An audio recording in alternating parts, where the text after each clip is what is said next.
January 15, 1947. A cold, overcast morning in Los Angeles. A mother walking with her young daughter through a vacant lot in the Leimert Park neighborhood notices something in the weeds. At first, she thinks it's a discarded mannequin, but as she steps closer, the horrifying truth becomes clear. This is no mannequin, this is a human body, severed in half, drained of blood, and poised with deliberate precision. The victim would soon be identified as 22-year-old Elizabeth Short, an aspiring actress with dreams of Hollywood stardom, but the world will come to know her by another name, the Black Dahlia. Her murder would become one of the most infamous unsolved cases in American history, spawning countless theories, confessions, and an obsession that continues nearly 8 decades later. Elizabeth Ann Short was born on July 29, 1924, in Hyde Park, Boston, the third of 5 daughters. Her childhood was marked by hardship. When Elizabeth was just 6 years old, her father, Cleo Short, faked his own suicide and abandoned the family during the Great Depression, leaving her mother, Phoebe, to raise 5 girls alone. Elizabeth grew up struggling with chronic bronchial asthma, and doctors recommended she move to a warmer climate. In 1943, at age 19, she relocated to California, bouncing between Miami, Los Angeles, and various California cities, chasing the dream that drew thousands to Hollywood fame. Friends described Elizabeth as beautiful and striking, with pale skin, dark hair, and an affinity for dark clothing. She was vivacious, friendly, and dreamed of seeing her name in lights. But life in Los Angeles proved difficult. Elizabeth struggled to find steady work as an actress. She moved frequently, staying with friends and acquaintances, working odd jobs, and living on the margins of the glamorous world she was desperately wanted to enter. In the month before her death, Elizabeth had been living in San Diego, staying with a woman named Dorothy French and her family. She told them she was waiting for her fiancé to return from the war. Though this story, like many details of Elizabeth's life, was likely more fantasy than fact. On January 19, 1947, Elizabeth left San Diego and returned to Los Angeles. She was last seen alive on the evening of January 9th at the Biltmore Hotel in downtown. She was spotted in the hotel lobby, possibly making a phone call. After that, she vanished. 6 days later, her body was discovered. What could have happened? The scene that greeted investigators on that January morning was one of calculated brutality. Elizabeth Short's body had been cut in half at the waist with surgical precision. It had been completely drained of blood and meticulously washed. Her body showed signs of torture, with cuts on her face including lacerations that extended her mouth from ear to ear in what's known as a Glasgow smile. Most disturbingly, the killer had posed her body carefully in the vacant lot, almost as if on display, with her arms raised above her head and her legs spread. There was no blood at the scene, indicating she had been killed elsewhere and her body transported and dumped.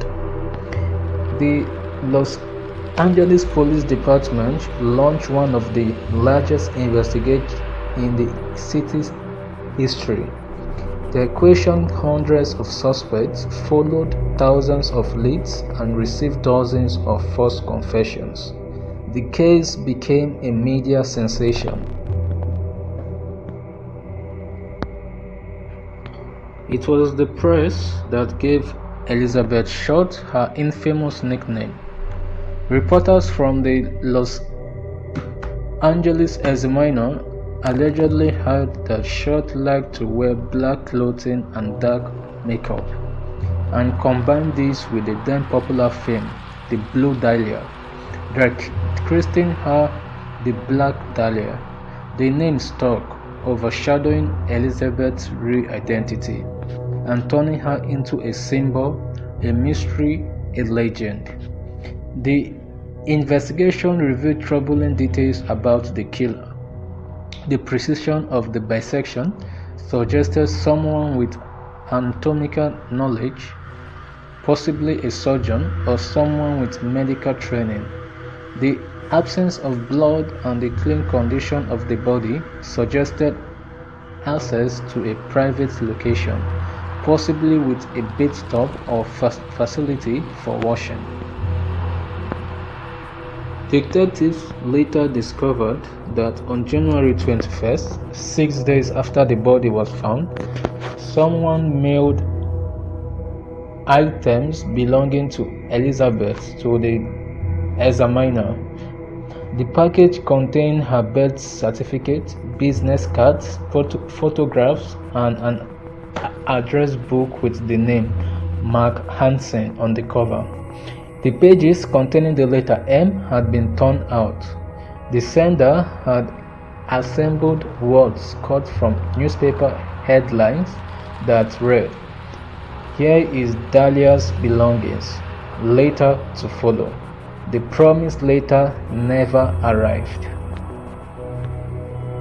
Over decades, numerous suspects have been proposed, investigated, and debated. Some theories involve non-criminals, others point to powerful figures who allegedly had the connections to cover up for their crimes. One early suspect was Robert Red Manley, a married salesman who admitted to driving Elizabeth from San Diego to Los Angeles on January 9th and dropping her at the Biltmore Hotel. He was the last person known to have seen her alive. Manley was questioned extensively and even took a polygraph test, which he passed. Despite being cleared, suspicion lingered around him for years. Dr. George Hill became one of the most compelling suspects, particularly after his own son, former LAPD detective Steve Hodel, accused him of the murder in a 2003 book. George Hodel was a wealthy physician with a clinic in downtown Los Angeles. He was known for hosting white parties and had been tried for incest in 1949. Though he was acquitted, Steve Hodel discovered that his father's home had been bugged by the LAPD in 1950, and recordings allegedly captured George making incriminating statements. However, the evidence remains circumstantial and highly debated. The problem with the Black Dahlia case is not a lack of suspects, but rather too many. Over 50 people confused to the murder over the years, though all confessions were proven false. The media created a feed loop where attention seekers and the mentally ill came forward claiming responsibility. Elizabeth Short was laid to rest at Mountain View Cemetery in Oakland, California on October 24, 1947. Her mother, Phoebe, had been told by insensitive reporters that her daughter had won a beauty contest before being informed of her actual death. Attended the funeral, the inscription on Elizabeth's grave simply reads, Daughter Elizabeth Short, 1924 to 1947. In death, Elizabeth Short became what she could never achieve in life, famous, but the fame was not the kind she dreamed of. She became a symbol of Hollywood's dark underbelly, of dreams destroyed, of a city that could be as cruel as it was glamorous. The Black Dahlia case has inspired countless books, films, television shows, and investigations. It has become part of American folklore, a mystery that refuses to fade.